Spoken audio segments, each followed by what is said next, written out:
দেশে দেশের বাইরে বাংলাদেশের নাগরিকরা জামায়াতে ইসলামের প্রতি অনেক আশা এবং আকাঙ্ক্ষা করে। ডেমোক্রেটিক প্রসেসে বাংলাদেশ জামায়াতে ইসলামীর রাজনৈতিক যে নিবন্ধন ছিল ইলেকশন কমিশনে, সেটি গণতান্ত্রিক উপায়ে ক্যান্সেল করা হয় নাই। তড়িঘড়ি করে ইলেকশন কমিশনের সামনে দরখাস্ত পেন্ডিং থাকা অবস্থায় আদালত মেজরিটির ভিত্তিতে এই রেজিস্ট্রেশনটাকে ক্যান্সেল করেছে। জামায়াতে ইসলামীর দাড়িপাল্লা প্রতীক ছিল, আপনারা সবাই জানেন। আজ থেকে না, জামাত প্রতিষ্ঠার পর থেকেই দাড়িপাল্লা প্রতীক জামায়াতে ইসলামীর মার্কা হিসেবে বিবেচিত।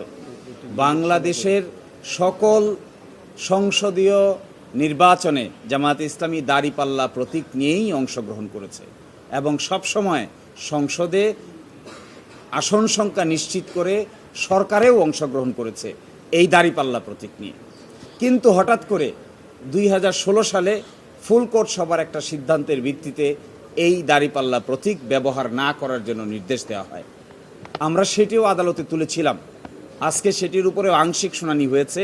এই প্রতীক সংক্রান্ত বিষয়ে আগামীকালকে সকাল 9টায় 1 নম্বর আইটেম হিসেবে শুনানি হবে। এরই মধ্যে আমরা চিন্তা ভাবনা করে আগামীকালকে আদালতের সামনে আমাদের বক্তব্য উপস্থাপন করব।